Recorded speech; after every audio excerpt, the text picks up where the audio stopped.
جو نعمت ہے وہ آزادی کی نعمت ہے، اور یقین جانیے آزادی کی نعمت اس سے پوچھیے جو قید میں ہو، جس کے پاس آزادی نہ ہو۔ آزادی کی نعمت اس سے پوچھیے جو مسجد نہیں بنا سکتا۔ آزادی کی نعمت اس سے پوچھیے جو ہر جگہ نماز کے لیے سجدہ نہیں کر سکتا۔ آزادی کی نعمت اس سے پوچھیے جو ہر جگہ جانور ذبح کر کے اسے کھا نہیں سکتا۔ حضرت عبداللہ بن عباس رضی اللہ تعالی عنہ فرماتے ہیں کہ حضور نبی پاک صلی اللہ علیہ وسلم جب مدینہ طیبہ تشریف لائے نا، تو آپ نے دیکھا کہ یہودی روزہ رکھتے ہیں یوم عاشوراء کا، 10 محرم کا۔ تو میرے اور آپ کے پیارے محبوب علیہ الصلوۃ والسلام نے فرمایا بھائی تم یہ روزہ کس چیز کا رکھتے ہو؟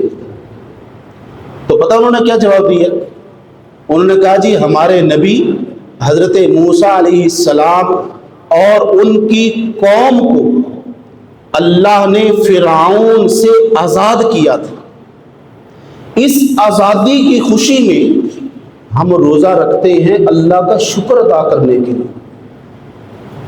یا رسول اللہ، ہمارے نبی موسیٰ اور ہمیں موسیٰ کی قوم اللہ نے فرعون سے آزادی دی، اس آزادی کی خوشی میں ہم روزہ رکھتے ہیں۔ تو حضور علیہ الصلوۃ والسلام نے فرمایا میرے صحابہ، ہم تو حضرت موسیٰ کو ان سے زیادہ ماننے والے ہیں، لہذا آج کے بعد قیامت کی صبح تک میں بھی اور میرے صحابہ بھی، میری امت بھی شکرانے کے طور پر یہ روزہ رکھے گی، لیکن اس کے ساتھ ایک اور روزہ ملائے گی تاکہ یہودیوں سے مشابہت نہ آ جائے۔ تو سارا دن روزہ رکھا۔ تو معلوم ہوا کہ اگر اللہ پاک کسی بڑی آزمائش کے بعد، کسی بڑی امتحان کے بعد کوئی نعمت عطا فرما دے تو اس نعمت پر اللہ کا شکر ادا کرنا ضروری ہے۔ تو یہ جو آزادی ہے نا جی، یہ اللہ پاک نے جو ہمیں دی ہے، رمضان المبارک کے مہینے میں 27 رمضان لیلۃ القدر کی رات، یہ اللہ نے جو آزادی والی نعمت دی، ہمارے بزرگوں نے، ہمارے اکابرین نے، ہمارے آباء و اجداد نے بہت بڑی قربانیاں پیش کی، ہماری ماؤں اور بہنوں اور بیٹیوں نے دوپٹوں اور عزتوں کو نیلام کیا، اور ہمارے آباء و اجداد نے خون کی وادیوں میں غسل کر کے یہ جو ملک حاصل کیا ہے، یہ جو ملک حاصل کیا ہے، اس کا تقاضا کیا ہے؟ اس کا مقصد کیا تھا حاصل کرنے کا؟ آپ کو پتا؟ بس یہ میں آپ کو بتانا چاہتا ہوں تھوڑی سی چیز۔ کلمے کی بنیاد پر 2 ریاستیں وجود میں آئیں، توجہ ہے، کلمے کی بنیاد پر 2 ریاستیں وجود میں آئیں، ایک مدینہ طیبہ، نبی پاک صلی اللہ علیہ وسلم نے جس کا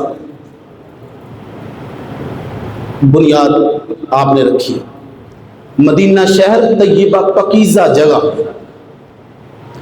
اور دوسری ملک پاکستان، پاکیزہ شہر اور پاکستان پاک سر زمین۔ کتنی بڑی نعمت ہے! اور پھر ایسا ملک، ایسی زمین اللہ نے عطا فرمائی کہ جس کے اندر چاروں موسم، سردی، گرمی، خزاں، بہار، پھر جس کے اندر تری بھی، خشکی بھی، صحرا بھی، ریگستان بھی، معدنیات بھی، ہر نعمت اللہ کی موجود ہے۔ اور اس آزادی کا تقاضا کیا ہے کہ پاکستان کی بنیاد لا الہ الا اللہ۔ ہمارے بزرگوں نے جو خواب دیکھا، علامہ محمد اقبال مفکر پاکستان نے جو خواب دیکھا، قائد اعظم محمد علی جناح کی جو انتھک محنت، بزرگوں کے ساتھ جو مشاورت رہی، اس کا مقصد کیا تھا کہ ہم ایک آزاد ریاست بنائیں، ایک خطہ ایسا ہو کہ جس کے اندر ہم اپنا تہذیبی ثقافتی اور بھرپور اللہ اور اللہ کے پیارے محبوب علیہ الصلوۃ والسلام کے طریقے کے مطابق اپنی زندگی بسر کر سکیں۔ یہ مقصد تھا، یہ مقصد تھا، اتنا بڑا مقصد۔ آج میرے بھائیوں دیکھنا یہ ہے کہ کیا اس مقصد میں ہم پورے ہیں؟ اگر نبی پاک صلی اللہ علیہ وسلم کی یہ حدیث ہم اپنی زندگی میں لے آئے نا تو یہ مقصد پورا ہو سکتا ہے آج بھی۔ وہ کون سی حدیث ہے؟ میرے حضور علیہ الصلوۃ والسلام نے فرمایا کہ ہر بندہ اپنی ذات میں 4 چیزیں پیدا کر لے۔ کتنی چیزیں دی؟ 4 چیزیں۔ پہلی چیز صدق الحدیث، سچ بولنا، سچ بولے، جھوٹ کو چھوڑ دیں۔ آپ اپنے گھر میں ہیں، بیوی بچوں میں ہیں، آپ دفتر میں ہیں، آپ بازار میں ہیں، آپ دکان پہ ہیں، آپ کاروبار کر رہے ہیں، آپ بچوں کو لیکچر دے رہے ہیں، آپ خاندان کے درمیان بیٹھے ہیں، آپ کی زبان پہ صرف سچ ہونا چاہیے، یہ ملک جنت کی چڑیا بن سکتا ہے۔ میرے حضور نے فرمایا میری امت کے لوگ ہر گناہ کر سکتے ہیں لیکن جھوٹ نہیں بول سکتے۔ صدق الحدیث۔ اور دوسری بات کیا فرمائی؟ حفظ الامانہ، امانت کا خیال کرنا، دیانت داری، دھوکے کو ختم کر دیا جائے۔ آج آپ دیکھ لیں، پہلی چیز میں نے بولا کہ جھوٹ کو ختم کریں، سچ کو لے کے آئیں، اور دوسری چیز دیانت داری، دھوکا کو ختم کریں۔ آج ہماری زندگی میں گھر کے اندر بھی میاں بیوی آپس ایک دوسرے کو دھوکا دے رہے ہیں، والد اپنی اولاد کو، اولاد والد کو، دکاندار گاہک کو، گاہک دکاندار، دھوکا۔ تو یہ کتنا بڑا گناہ ہے۔ گناہ ایک الگ چیز ہے، ملک کا وقار ختم ہو رہا ہے۔ تو حفظ صدق الحدیث ایک، اور نمبر 2 حفظ الامانہ، اور تیسری میرے حضور نے فرمایا حسن الخلق، اچھے اخلاق سے پیش آنا۔ آج پاکستان سونے کی چڑیا بن سکتا ہے، آج محبت بکھر سکتی ہے، آج پاکستان کے اندر پیار اور محبت کی فضا برقرار ہو سکتی ہے اچھے اخلاق کے ذریعے۔ ان اکمل المؤمنین ایمانا واحسنهم خلقا، فرمایا کامل ایمان والا وہ ہے، میرے آقا نے فرمایا، جس کا اخلاق اچھا، جس کا اخلاق اچھا ہو۔ اور چوتھی چیز کیا ہے؟ وعفت مطعم، حلال پاکیزہ رزق کمانا اور کھانا۔ یہ چوتھی چیز تو سب سے اہم ہے۔ میرے حضور علیہ الصلوۃ والسلام نے فرمایا کہ جو بندہ فرائض ادا کرنے کے بعد اپنے بیوی بچوں کے لیے، اپنے اہل خانہ کے لیے، رزق کے لیے گھر سے نکلتا ہے، روزی کماتا ہے رزق حلال، میرے اللہ اس دن صبح سے لے کر شام تک اگر اس کے کوئی گناہ صغیرہ ہوں تو اللہ اپنے فضل سے معاف فرما دیتے ہیں۔ مسلم شریف کے اندر موجود ہے، حضور علیہ الصلوۃ والسلام کے پاس آپ کے صحابی حضرت سعد بن معاذ رضی اللہ تعالیٰ عنہ بیٹھے ہوئے، تو میرے آقا کی نا نظر پڑی حضرت سعد کے ہاتھوں پہ، تو محنت مزدوری کر کے نا حضرت سعد کے ہاتھ پکے پکے سخت ہو چکے تھے۔ میرے آقا نے اس طرح ہاتھ پکڑا اور پکڑ کے فرمایا سعد آپ کے ہاتھوں کو کیا ہوا، اتنے سخت کیوں ہیں، چھالے کے پڑے ہوئے ہیں؟ تو مسکرا کے عرض کرتے ہیں فدا کابی و امی یا رسول اللہ، میرے والدین آپ پر قربان ہوں، میں اپنے بچوں کے لیے، اپنے اہل خانہ کے لیے، اپنے خاندان کے لیے رزق حلال کمانے کے لیے سارا دن مزدوری کرتا ہوں، سارا دن مزدوری کرتا ہوں۔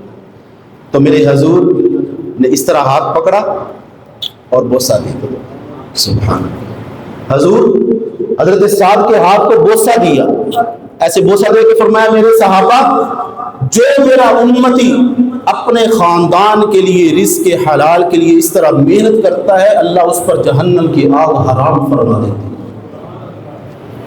تو سب سے پہلی چیز اللہ نے 14 اگست 1947 کو ہمیں یہ خوبصورت ملک عطا فرمایا ہے۔ آزادی پر اللہ کا شکر ادا کیا کریں۔ اگر ہم شکر کریں گے، لئن شکرتم لازیدنکم، تو اللہ پاک اور زیادہ عطا فرمائیں گے۔ ولئن کفرتم ان عذابی لشدید، اور اگر ناشکری کریں گے تو اللہ فرماتے ہیں میرا پھر عذاب بڑا سخت ہے، میں سب کچھ چھین لوں گا۔ تو سب سے پہلی چیز اس آزادی پر اللہ کا شکر ادا کرنا، اور دوسری چیز اس آزادی کے مقصد کو سامنے رکھتے ہوئے کہ یار ہم نے یہ ملک حاصل کیا تھا، اس ملک کو حاصل کرنے کا ہمارا مقصد تھا کہ ہم 5 وقت نماز پڑھیں گے، ہم اللہ اور اللہ کے رسول کے احکامات کے مطابق زندگی گزاریں گے۔ اچھا پتہ نہیں عجیب سی بات ہے، یہاں بیٹھ کے کرنی چاہیے یا نہیں، بہرحال سبق کے لیے میں کر دیتا ہوں۔ میں نے صبح اٹھتے ہی موبائل نکالا تو میرے موبائل پہ سٹیٹس لگا ہوا تھا۔ سٹیٹس کیا تھا؟ ہے تو عجیب سی بات لیکن سبقل ہے میرے اور آپ کے لیے، ہم مسلمان ہیں نا۔ وہ سٹیٹس یہ لگا ہوا تھا کہ گاڑی والا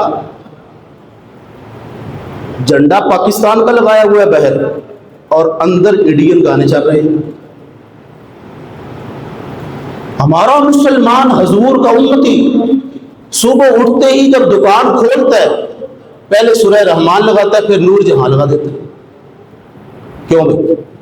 اب یہ باتیں دیکھنے کو تو عجیب سی لگ رہی ہیں۔ یہ آزادی والے دن یہ چیزیں سوچنے والی ہیں کہ بھائی ہمارے دریا خون کے اندر کیوں تبدیل ہوئے تھے۔ ایک بزرگ کے بارے میں لکھا ہے کہ وہ اتنا بھاگے، جب انہوں نے واگا بارڈر کراس کیا نا تو ان کے پاؤں سے خون نکل رہا تھا، اور جب آگے استقبال کرنے والے نے اس بزرگ کو اٹھایا نا تو اس بزرگ کی زبان پہ سب سے پہلا یہ کلمہ جاری تھا، اللہ تیرا شکر ہے تو نے ملک پاکستان پاک سرزمین پہ پہنچا دیا، اور دوسرا اس کا کلمہ یہ تھا لا الہ الا اللہ محمد رسول اللہ، اور اس کی روح پرواز کر گئی۔ اتنے مجاہدات اور قربانیوں کے بعد ایک چیز حاصل کرے اور پھر اس چیز کے اندر حاصل کرنے کے بعد اس کا مقصد ہی فوت ہو جائے تو ہم کتنے بے وقوف ہیں۔ تو آج عزم کریں اس آزادی والے دن اللہ پاک سے معافی مانگے، توبہ کریں کہ یا اللہ ہمارے بزرگوں نے، ہمارے آباء و اجداد نے، ہماری ماں بہنوں بیٹیوں نے